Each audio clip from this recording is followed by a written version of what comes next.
Good morning. This is Jamaica Live. I'm Bruce Golding. Thank you so very much for joining me.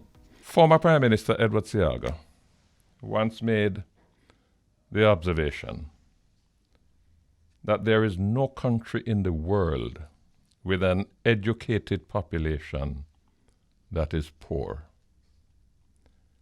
Let's think about that for a moment. There is no country in the world with an educated population that is poor.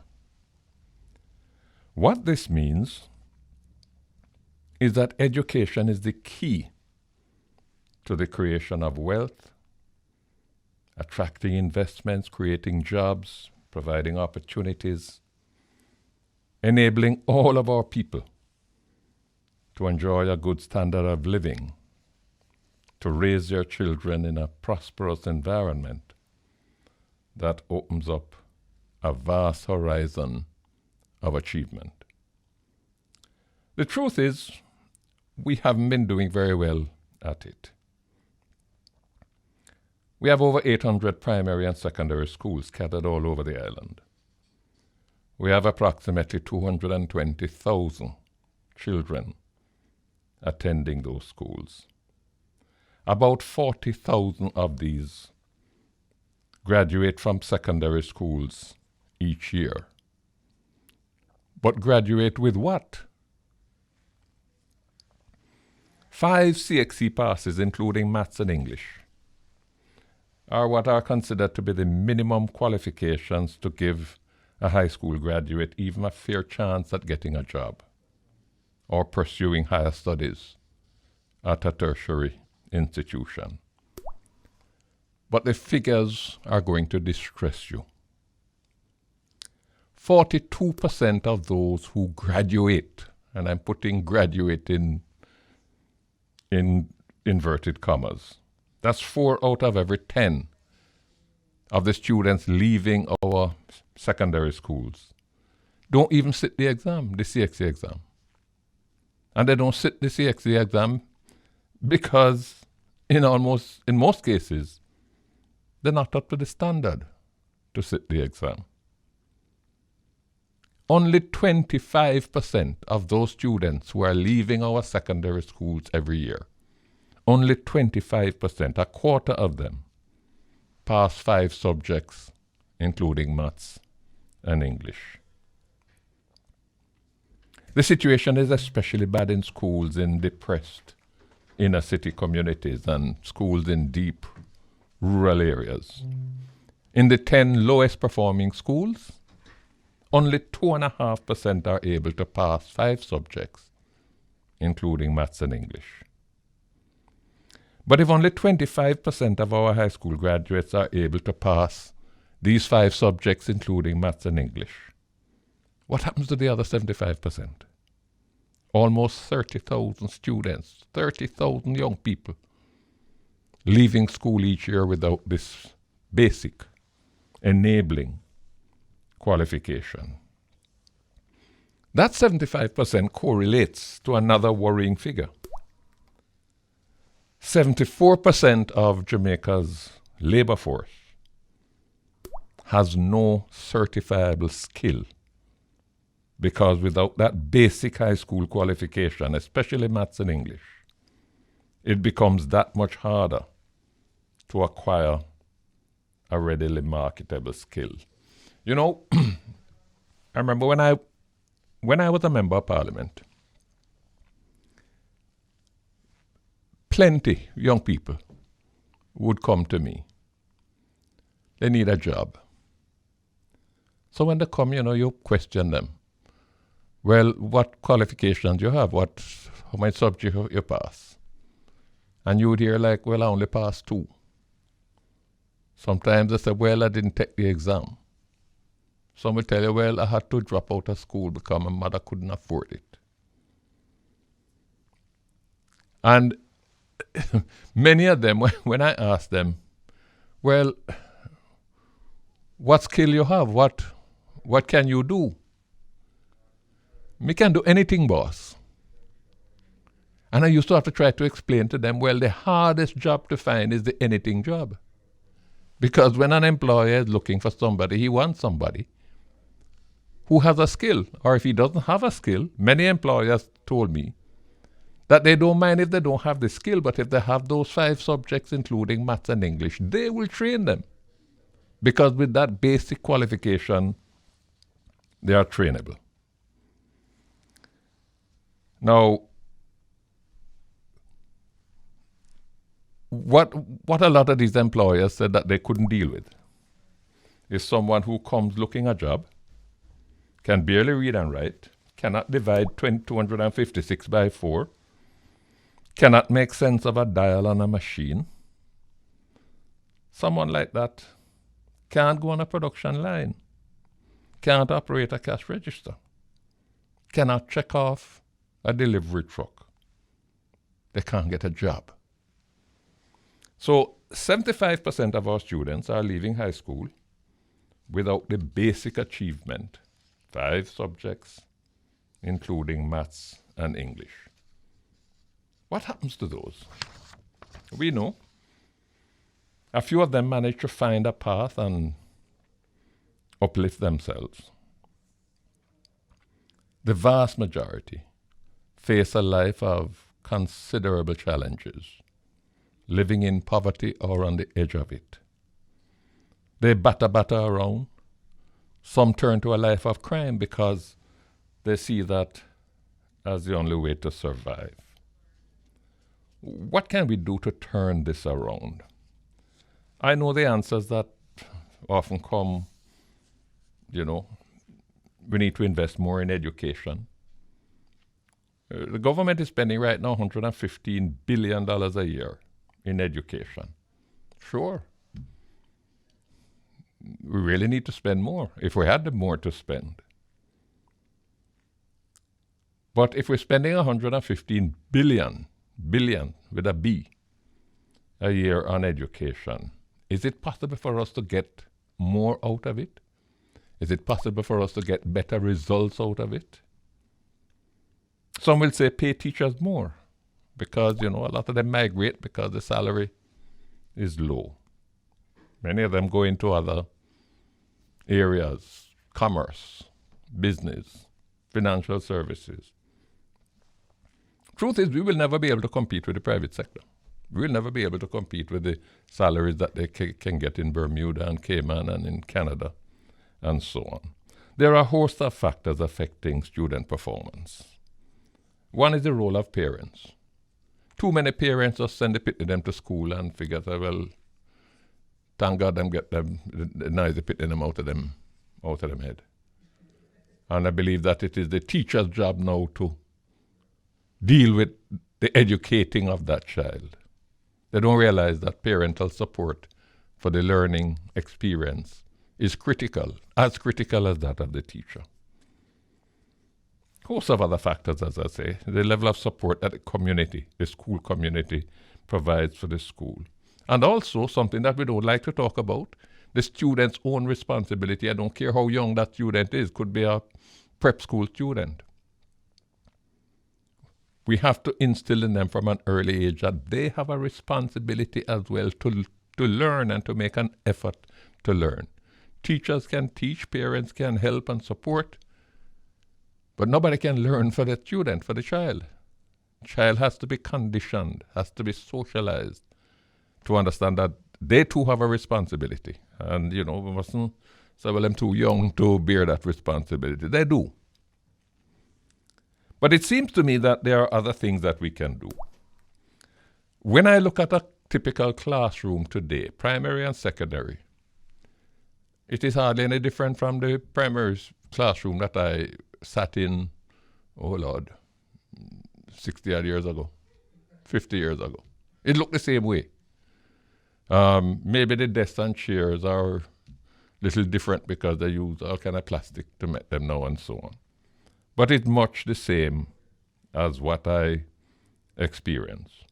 One of my major concerns, one of my major concerns is the quality of the lessons that are being delivered to these children. Much of this has to do with the competence of the teacher. And here it is that we run into a serious disparity. The name brand schools, and you know, I don't need to call the names, the Topanari schools, those schools are able to attract the most competent teachers, the best teachers. They find a way to pay them more as well. But what about the school in the deep rural areas, where you have to drive miles on some narrow roads to get to? What about those schools in the depressed inner city communities? Those schools can't attract the quality teachers that, the Immaculates and the Campions and the Ardens and the St. Andrew High School and the Woolmers will attract. How can we find a way to ensure that that child, that student in the deep inner city community, in the deep rural areas, is able to get the same quality of lessons that the student at Campion and Immaculate and so on are getting? It's not impossible. It might have been impossible when I was at school, but technology offers solutions to problems that we couldn't solve before. And in a recent article I had in the Jamaica Observer, I offered some thoughts. What if the lessons in each subject area were prepared by our best teachers in maths, English, geography, biology, physics, chemistry, history, language, you name it? What if the lessons were prepared by the best teachers we have, recorded? What if every classroom had audio-visual equipment, essentially a big screen and a computer? I'm not talking about distance teaching, because here you run into problems of schools that don't have internet. And when you do get the internet connection, it's not reliable, so every now and again it cut out. I'm talking about having the lessons that you plug into a computer and you show it. So you need electricity, but for every school, as far as I know, has electricity now. And the teacher delivers that lesson to the student. The teacher would be in charge of the class. We're not making the teacher redundant. The teacher is in charge of the class, making sure that the students are paying attention. And when necessary, the teacher pauses the presentation to make sure the children are understanding, interact with the students, rewind if necessary, and go over it again, so that the student in the deepest rural district, in the most depressed inner city community, would be able to get a chance.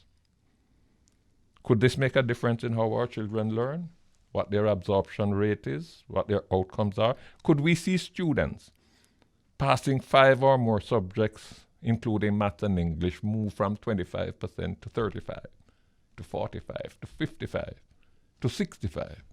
Is this possible? That is what we want to discuss today. We have some special guests who understand this far better than I do. And I want them to tell me whether I'm dreaming, whether I'm talking nonsense, whether I'm overlooking something, or whether this is something that can work. When we come back, we're going to start that discussion. Welcome back. It's Jamaica Live, Bridge 99. And we're talking education today, classroom education. And I'm very pleased now to be joined by one of our real innovative educators. Someone has such a track record of performance, Mrs. Nadine Molloy, who is the principal of Arden High School. Mrs. Molloy, welcome to the program. Good morning, Mr. Golden, and thanks for the invitation. Well, I'm glad you could join us. I know you told me before that you can't stay with us for too long.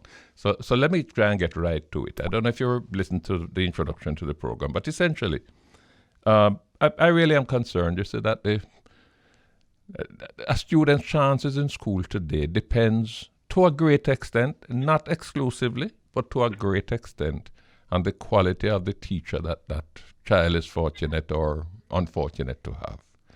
And I was wondering whether or not we couldn't have lessons in all the subject areas, recorded, pre-recorded, lessons prepared by the best teachers that we have, the kind that you have at Arden. And those lessons be made available to schools with audiovisual equipment installed so that they could present the same quality of lessons that you are giving to the students at Arden. That could be done in the hills of Clarendon and in the inner cities of Kingston and Spanish Town. The teacher would still be critical in all of this, because the teacher has to make sure that the students are assimilating what is being presented. So, they stop, they interact, they rewind, they go over it. Am I making sense, Mrs. Molloy? Mr. Golden, yes, you are in making the idea of making, and it happens elsewhere. I mean, there is YouTube right now where you can go on and find lessons from all over the world that are good lessons. We are placing lessons more and more in the virtual space. We are posting lessons to our Google Classrooms. They are being emailed to parents. Links are being sent. So, yes, that's something that, pretty much like the flipped model classroom, that was something that we used to talk about before, but COVID has made it something that it's not even being called flipped classroom anymore. It's just recorded lessons, and you can access them anywhere and anytime. And that is true. You do have varying quality of teachers right across the system. I am not one of those persons who believe that the best teachers are here or the best teachers are there or the worst teachers are here or there. We all went to the same colleges and we all got the same, were exposed to similar experiences, got the same kinds of qualification. I think a lot of depends on where you are in the system, what motivates you to do what you do, the kind of accountability matrix that is present. In terms of how much is required of you from the school community. People can get into a system where they fall into a rut. That should never happen, but it really does. So all of what you're saying there makes sense, and it is for us now to look at what is happening in the world, see how we have become so interconnected and so easily accessible and accessed because of technology, and make use of it. Yes, we can post the lessons, but remember as well that there are some of our students who do better in a in-person, face-to-face classroom setting, a one-on-one setting where a teacher, well, it's COVID time, but can do the equivalent of placing a hand on your shoulder, sitting with you aside and having a conversation with you, a student who may need a meal and can get a meal because they are face-to-face but could not get that meal because they're at home. I wanted to ask you about that, because you're right, and it's something that I'm not failing to recognize. If any good has come out of COVID, is that it has pulled us, in some cases, dragging and kicking, but it has pulled us along a technological route in terms of how we treat with education. Now, going forward, what are the downsides? You mentioned the kind of personal engagement that teachers and students need to have, but what I'm suggesting would not exclude that, would it? No, we're now talking about these two buzzwords that we've been using a lot in synchronous and synchronous teaching. One being where you are, it's pretty much like the flip model where you would access a video before you come to class. You come to class already having some prior information knowledge, and you are able to interface with the teacher on that, and then you could go back to your video and check again. So I can see both of them really working in tandem very well for both the students who are doing better in the online space and those who were doing better prior to the online space. I find, though, that the younger children are going to be more attuned to this blended approach to teaching where you are either online or you are face-to-face. We will have to work out some structure where that is concerned going forward. But that is where we are heading. I am already having teachers tell me that the younger students, that is, are saying, oh, sir, you're only going to see me 2 weeks when school goes back face to face, because I have talked to my mommy already, and we think we would prefer to stay home for 2 weeks and then come to school for another 2 weeks. So those are some of the things that we're talking about, and we have to, as intentional as we can be, create alignments in the system. We have to be as agile as we can in our thinking to be able to approximate what is going to be the way forward. Technology is going absolutely nowhere. And sir, if you don't mind me saying so, the greatest inclusion of technology, the greatest integration of technology, and tell me that I'm biased, it should be at the educational level. The children are accessing a lot of things that they shouldn't be accessing. And when they should be in classes, they are doing other things. And parents are sometimes sitting right beside them and don't realize that they're working from a minimized screen and with the classroom screen going full blast, but they're not paying attention. So that's type of control. So we need to look at how we manage our children in the space. We need to look as well at how much we are going to subsidize the learning tools, the online tools that the teachers are using, things like Nearpod, Kahoots. They sent me a whole list here from my school. I don't remember all of them. Don't kill me for not remembering all of them. But a whole slew of them. How are we train our teachers to be able to use them in the teaching interface? How are we going to work on our guidance counselors, important persons for social and emotional learning? How are we going to work with our guidance counselors to be able to operate in this virtual space? And when we come back to the blended and we still have students who are going to be out, students who are going to be accessing classes from Europe. We have students at Arden who are in Europe, all over the world right now. How do we manage with those students when they have needs that we have to meet? How do you find out in that online space that the child is at home but the child is hungry? All of these things. When in Jamaica, we will love to turn off our cameras.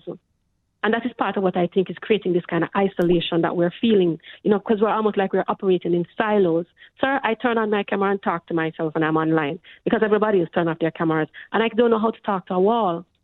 So these are some of the things we're talking about. Will students now have the bandwidth so that they won't have to worry about data being eaten up, so they have to turn off their cameras and don't want to turn on their microphones because it's going to use up everything? The education that needs to take place. So I mentioned the kind of equipment. We're talking about the access to bandwidth, talking about training for teachers, orientation for parents, security in the cyberspace, just general education. There's a lot of stuff, creating content, ensuring that we are using what not me, but what is called STEAM methodology in how we teach, problem-based, prior knowledge, real-life experiences. These are some of the things. Am I confusing you? No, it's just that one of the concerns I have, observing the distance learning experience that we have been forced into because of COVID. And I know Arden runs an excellent program, but you have a problem in holding students' attention in the classroom. And that's one of the challenges that teachers have to face. We don't have it that much. Can you imagine? It's going to exist anywhere, but we don't have it that much. Well, put it this way. I mean, when kids are at home, the mother is busy washing or ironing or gone to work. Nobody's there to make sure that student is focused and paying attention, which is why I believe the classroom setting, where the teacher is in charge, and she teacher is still in charge online, but you have to make your lessons so interactive and so engaging that you capture the attention of the students. You have to do that. Where we find that students are not on for even one class, we have the Dean of Discipline who his role has been repurposed. The guidance counselor, the grade supervisors, form teachers, I am calling, vice principals are calling. We're calling home to find out, we have not seen so-and-so online since morning. Can you tell us what is happening there? But isn't it true? Well, let me put it another way. What percentage of our students out there are privileged enough to be able to utilize that facility? How many of them will have the tablets? How many of them will have the internet access that has to be paid for? Well, we just have to shift the money, sir. We just have to shift the money because I remember one year when we decided to do some things at Arden. I spoke to my board, I spoke to my procurement people, finance people, and I said to them, look, we're not painting the school this year. We're not putting out some benches out of we're upgrading the internet access. And we are going to continue to negotiate with Flow to get the best rate so we can have access here. It's prioritizing. I hope nobody knocks me over the head for this one. We don't have that heavy sports program that you'll have in some other places, but we have a heavy ICT integration into teaching, learning, and assessment. Well, I commend all of that. It's just that I would love to see if I could capture some of all of those advantages you're talking about right in the classroom there with the students and the teacher, but with some technology to help to drive them along. You're talking about when we are in person? Yes, in person, yes. Well, sir, what you probably would remember, I'm taking tales out of school now. Where we started out at Arden, was not for distance learning, We started out this program for in-school activities. We have smart boards and smart panels in the classrooms, and it was going to be an interactive space with the students using the devices in classes with the teachers, using them as students being able to, who cannot navigate the stairs, being able to connect with a class that's taking place upstairs. We had a girl with cerebral palsy that she demonstrated to us that could happen. So it was that kind of integration where we were going paperless. And since we're going paperless, it means that we were not sending people to the doc center to do photocopies that much anymore. We started saying that we were going within 3 years, all of our exams and tests, internal tests, were going to be done in the virtual space. That's where we started, And then COVID came and we had to pivot. So we were able to pivot with that experience. We built on that since then. Before COVID came, how were the students responding to it? Fairly well. It as you know, when something is slow, when it starts out at first, it's usually better at the lower school because those students are more open and more amenable. So it started out a little slow. The parents gave me a warm time. One day when I was talking about it at PTA executive, I have to thank an education officer that I didn't even remember to get her name. But I was so grateful to her when she got up and endorsed what we were doing, to say this is the way the world is going and Ms. Molloy is taking us in the right direction. Parents, you need to be on board with this. And it started making a difference from therein.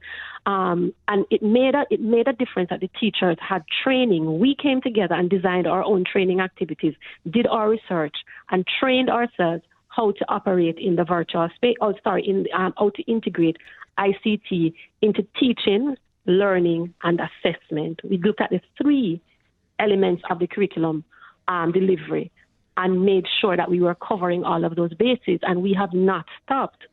Every term, we have our professional learning community and professional learning circle activities where we continue to train ourselves, upgrade ourselves, refresh ourselves in how to use the technology.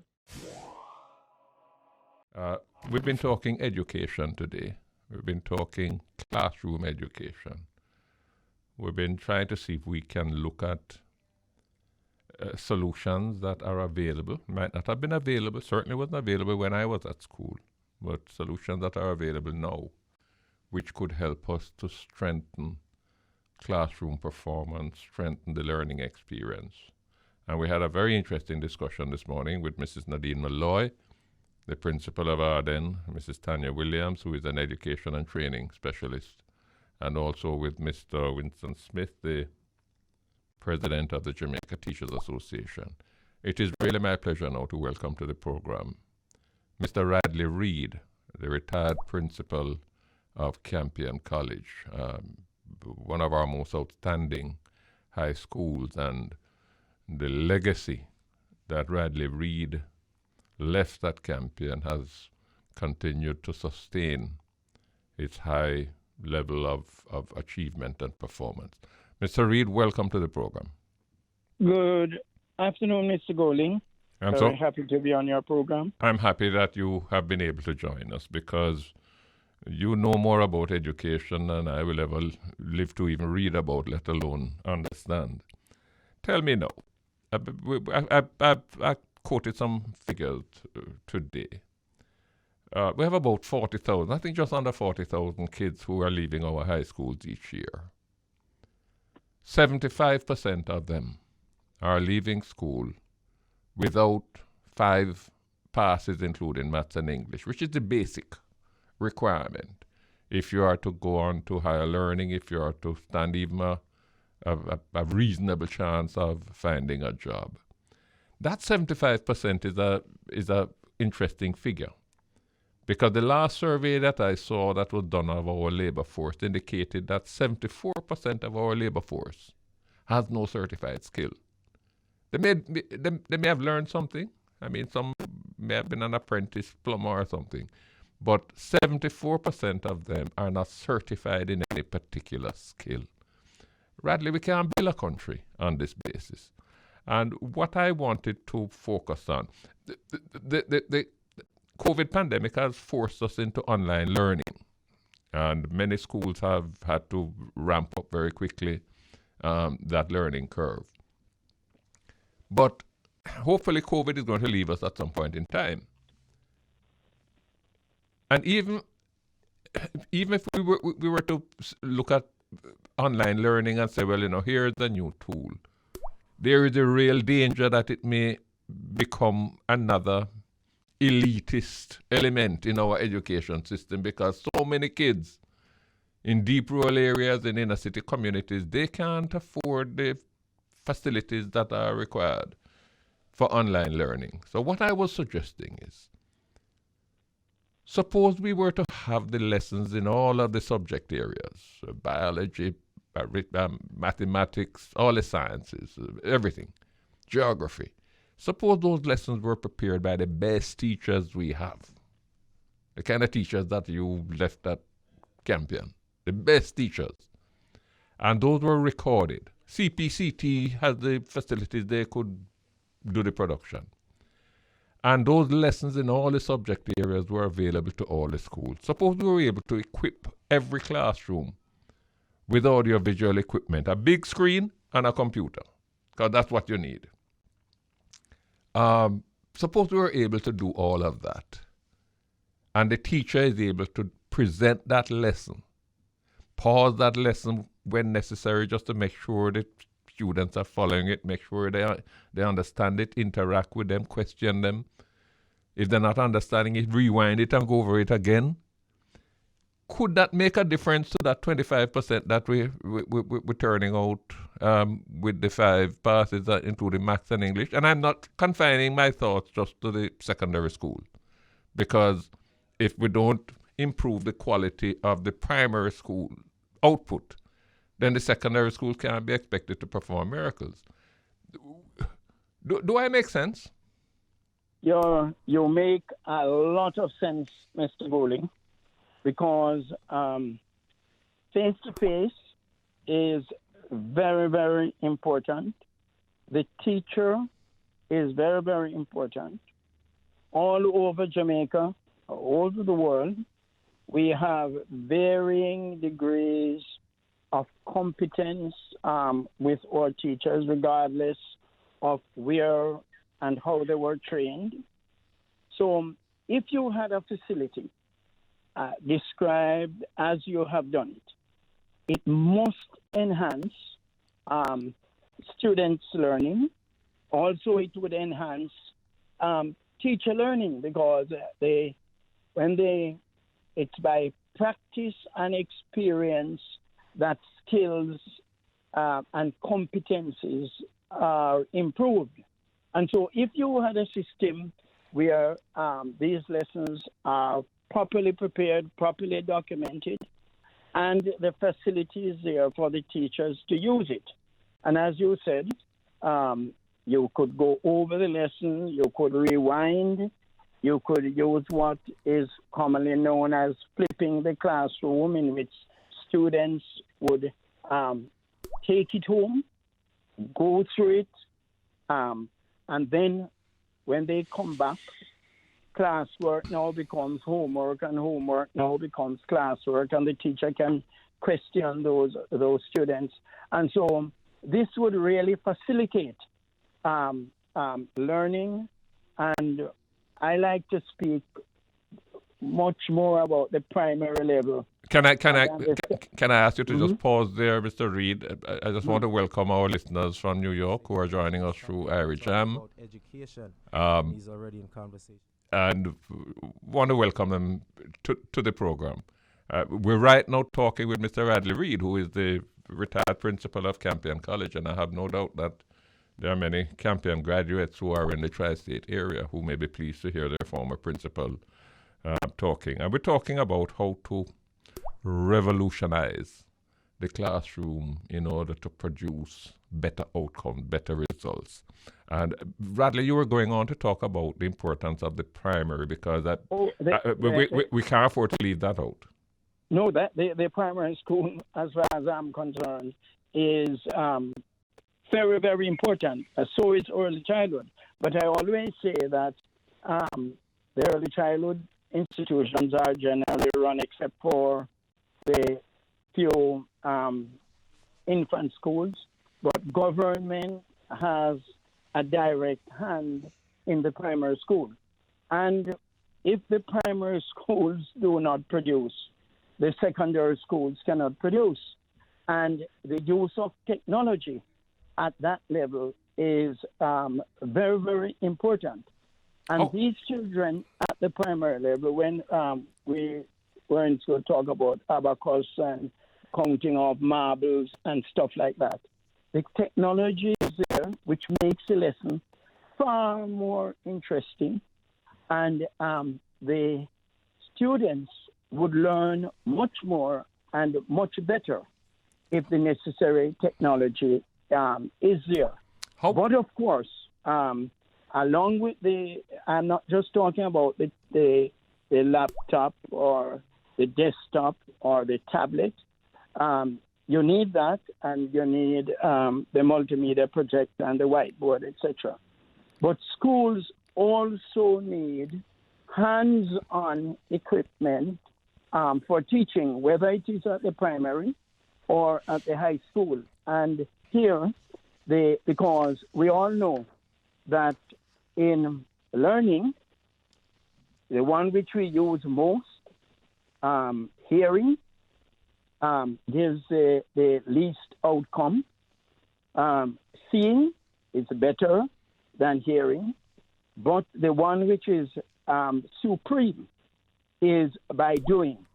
And where students are able to do, manipulate, they see and they practice and do it, then the learning sticks. Tell me now, from your experience, and you're retired now, so you can afford to, I can bowl this one at you. Yes. How would the establishment respond? How would the Ministry of Education and the bureaucracy, is it the kind of thing that you think they would grasp and run with? I was hoping to have somebody from the ministry on the program today, but I wasn't able to. I am certain the ministry would. You might not know, but the ministry from days in memoriam had classes on TV and on radio, but especially since COVID, they have dedicated educational broadcasting 24 hours in which lessons are presented. Students and teachers can go online at any time. And so I think the ministry would have absolutely no problem with it, because right now they are doing some of it. But let me just say this, just to go back to the teacher. In preparing a lesson to be taped, it is a very detailed concern. You have to think about, and that you really have to think about when you're preparing a lesson, copyright, and you have to have content creators. In other words, you are really not permitted to just go and take something out of a book and put it in your lesson or a PowerPoint. How are we in those departments? Do we have those competencies?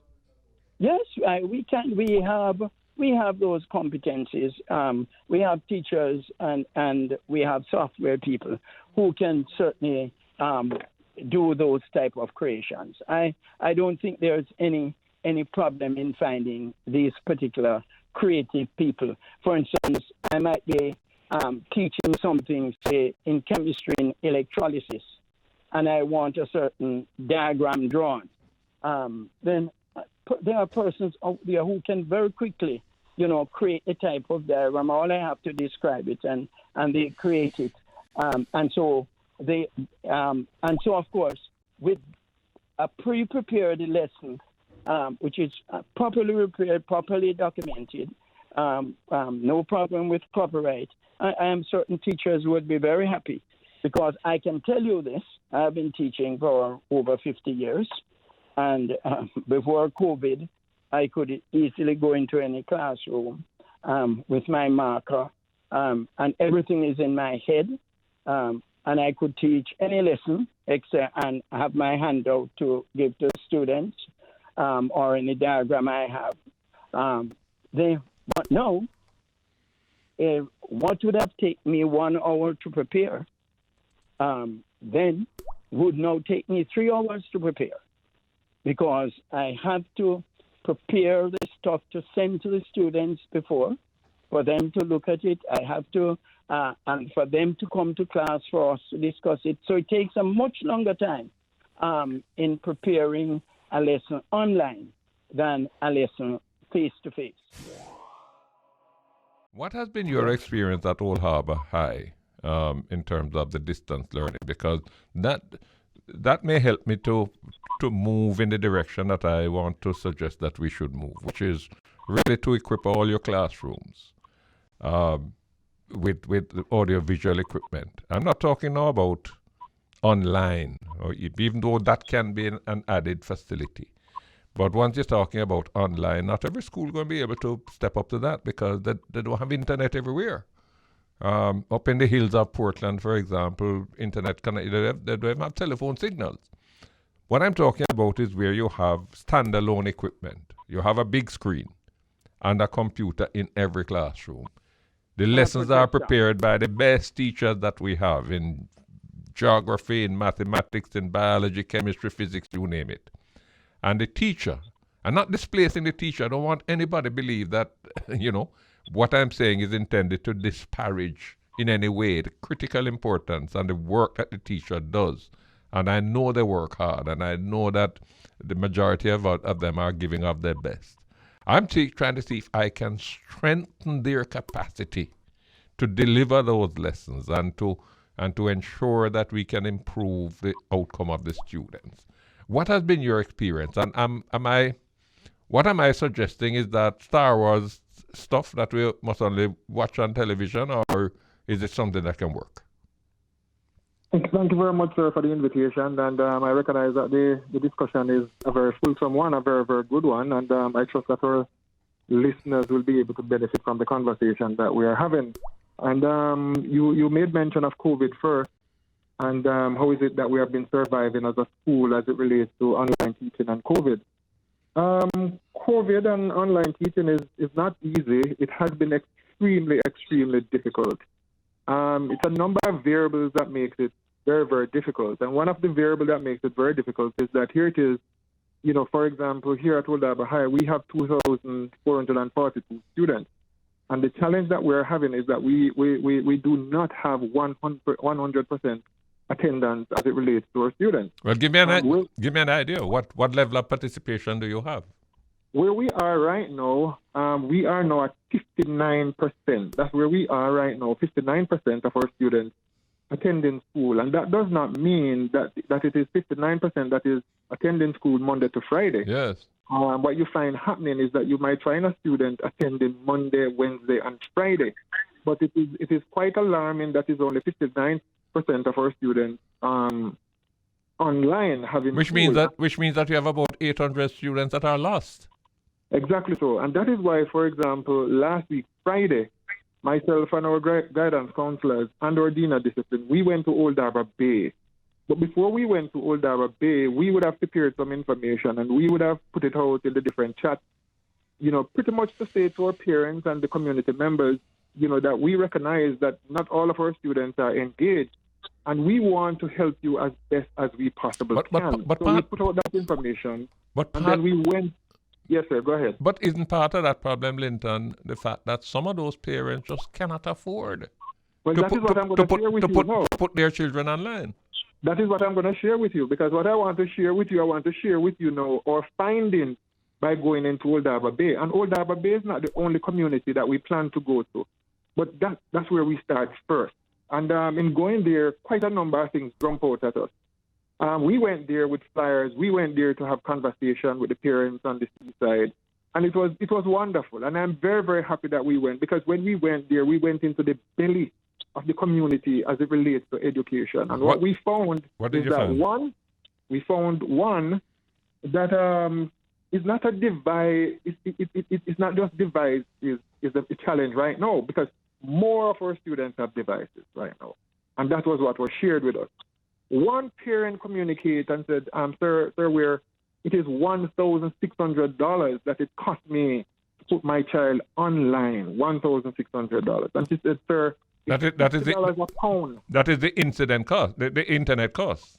That's the internet cost." And she said, "It's only $50 a pound that I can charge per pound to scrape fish." So when you do the math, she said, "I cannot be online every day with my child." And then when you communicate and you move across, you recognize that is the general conversation with most of our parents down there. But tell me as well, Linton. You take up a family, with 4 children. Yes. And the 4 of them are at school. 2 at your school, 1 at another school, another one somewhere else. Right. How many of those families can afford to equip each of those students with, before you even get into the online cost? Yeah. I mean, this to me would be a real challenge, which is why where my mind is going is to say, well, look, let us bring the online technology into the classroom and let it stand on its own. So you're not depending on the internet. You have your screen. You have your computer that is running your program.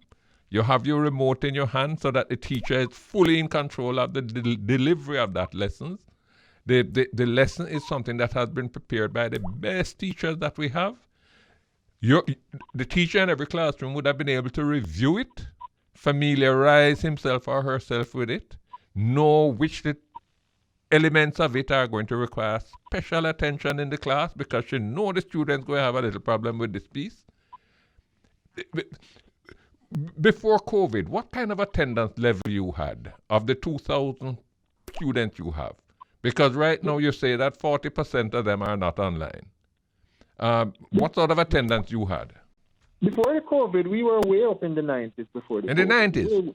Yeah, man, way up in the 90s. So it would be possible to have that 90% attendance in the classroom with the audiovisual technology, with the first-class lessons that are delivered at Immaculate and Campion and so on, being delivered to the child from Old Harbour Bay and the child from Red Ground, because I'm sure you have them down at your school. That would be possible, wouldn't it?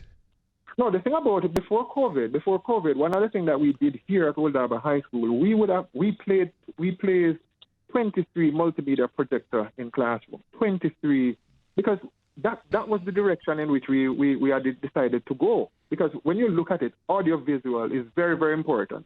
I mean, talk and talk is a very old technology that cannot be used at this time. And what was the material? What was the material you were projecting on it? Well, we were pretty much projecting everything on it. And that's where we had decided that, look here, this is where we have to take our education now. And that is why we invested quite a lot of money, in purchasing those 23 multimedia projectors, because our intention was to ensure that we have multimedia projectors in every classroom, but we were not able to do every, and that is how we reached 23. But then COVID came. I mean, if we didn't have COVID, all our classroom would have been outfitted with multimedia projectors, because when you look at it close up, audiovisual education is the way to go. I mean, because when you look at that close up, it's more than one of your senses being utilized at the same time. We're talking about the audio, we're talking about the visual itself. And when you look at some of our children are audio learners, some of them are visual learners. But here it is now, we are ensuring that we capture two senses. And when you capture both senses, we're talking about the information remaining with the children longer, and the children will be able to make reference and recall, that sort of thing. So it's a very interesting technology. Welcome back. It's Jamaica Live, coming to you here from Kingston on Bridge 99. And I want to hail up as well my colleagues at Irish Jam in New York, and to hail up all the Jamaicans who are listening to this program through Irish Jam. I just hope you're all doing well, and thank you for joining me. Since we started the program, we've been talking about re-engineering the classroom. That's what we're trying to do. I am distressed to see that the playing field for our children at level. The kids that go to the top of our schools, like Campion and Immaculate, they are getting the best teachers, the best lesson delivery. The kids that go to the inner city schools and go to in the deep rural areas, not getting that. Basically, they're getting the teachers who are willing to accept employment in those areas. So when we look at the outcomes, we can't expect these schools to be producing the same kind of results that the Campions and the Immaculates are producing. And there's no reason why they can't if they were getting the same lessons. So what I postulated was, suppose we had all the lessons in all the subject areas prepared and recorded by the best teachers we have in those subject areas and made available to every school, so that the student in the hills of Portland and in the hills of Westmoreland and in the hills of Clarendon and in the deep inner city communities below Crossroads, what if those kids were getting the same lessons that are being taught at Immaculate and Campion and Arden, with the teacher delivering the lesson through audiovisual means, which is basically a big screen and a computer? Pause the lesson when necessary to say, well, you understand what you've been watching? Ask them questions, rewind, go over it. Whether we could improve the situation where only 1/4, listen to me, we have 40,000 kids leaving high school each year and only 1/4 of them passing the 5 subjects, including maths and English, which means that 30,000 of them, we just let them go on the street. A few of them manage to find a little something to do, but the majority of them just are batter all over the place. And we need to improve that kind of dynamic. So we've been discussing that this morning, and we want to wrap up the program now by discussing what is the equipment that we would need, because there seems to be general consensus that this is a way that we can go. But what is the equipment that we would need, and what are all of the implications of rigging our classroom, primary and secondary, with this kind of equipment? I'm pleased to be joined by Mr. Trevor Forrest, who is a ICT consultant. He has served as a board member for eLearning Jamaica.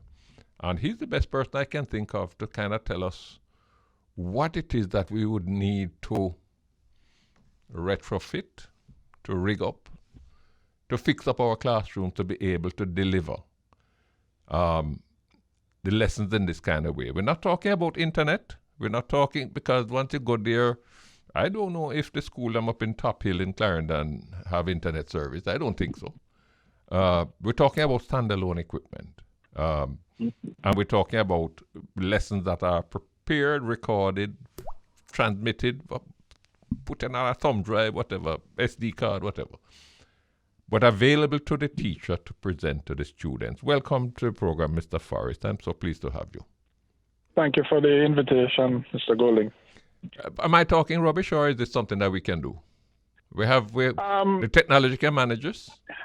Yeah, the technology is not a problem, and I do think we still need to consider connectivity, not necessarily internet in its traditional sense, but connectivity.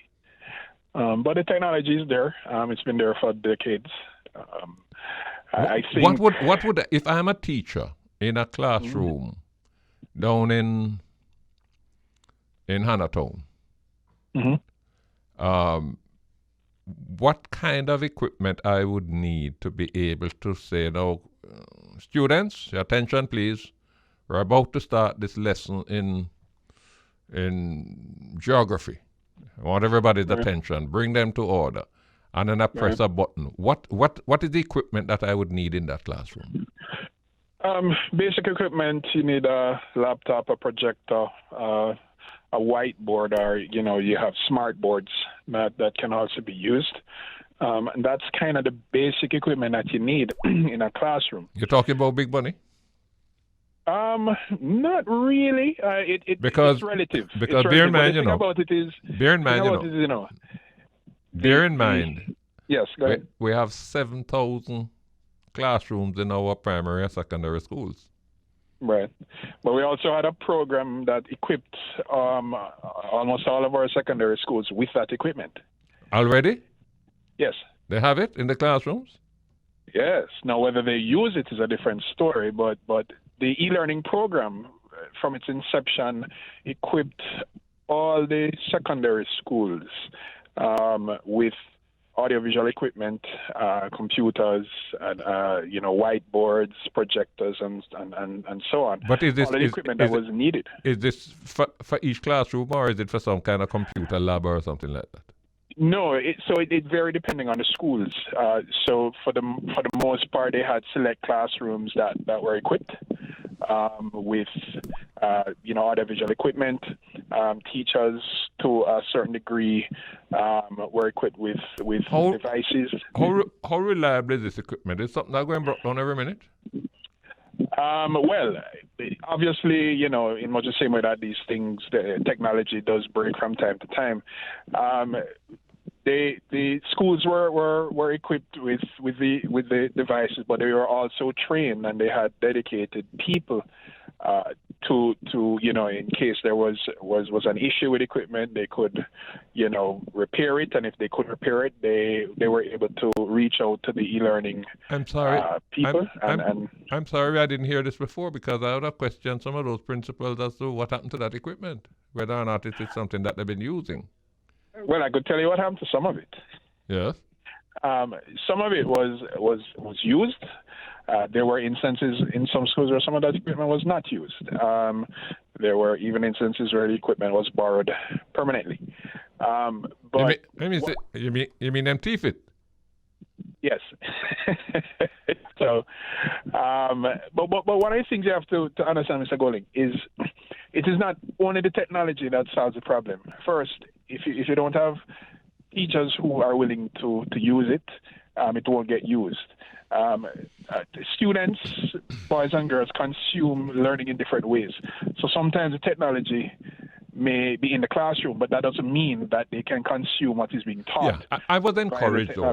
I was encouraged though in talking with all the people today, Mrs. Molloy, Mrs. Williams, Mr. Weir, Mr. Radley Reed, Mr. Smith from JTA. I was encouraged, and they are teachers themselves, but I believe that they were being objective. Yeah. I was encouraged to hear that teachers would be quite willing, if they get the necessary training, to embrace the technology. Absolutely, and we did see that with many other programs. Once the training was there, the teachers were extremely excited, very happy to create the lesson plans, use the technology, and so on. The thing that worries me, though, the thing that worries me is precisely what you mentioned earlier. When schools go close up for summer holidays, whether we're going to come back and find the equipment there. Well, the computers, I imagine you can sort of plug out and securely put away after every class. I don't know about the big screen and so on, but we must be able to find a way, man. I mean, we have some some wicked people out there, that will go in and thief out everything out of the school. Yes, and there are ways to secure it. We did see that once they were properly secured, that wasn't a problem. We did have some massive thefts prevail, but the thing about it, Mr. Golding, is again, what we need to understand is students consume in different ways, and I think one of the things we really need to consider is what we call the classroom, because the classroom, as you know, education doesn't begin and end in the classroom. And one of the things we have to seriously consider is how technology helps us to remove the walls that are the classroom. I take your point. We're going to have to follow that up another time, but we're at the end of the program. Thank you very much, Mr. Trevor Forrest, for wrapping us up on this discussion. I hope that my listeners have found it useful. I hope that my friends in New York found the program useful as well. Because I know, no matter how many miles you are away, no matter how long you haven't been back home, I know that you're concerned with what is happening to us here, and you're concerned about what is happening to our students in school and how well they're doing.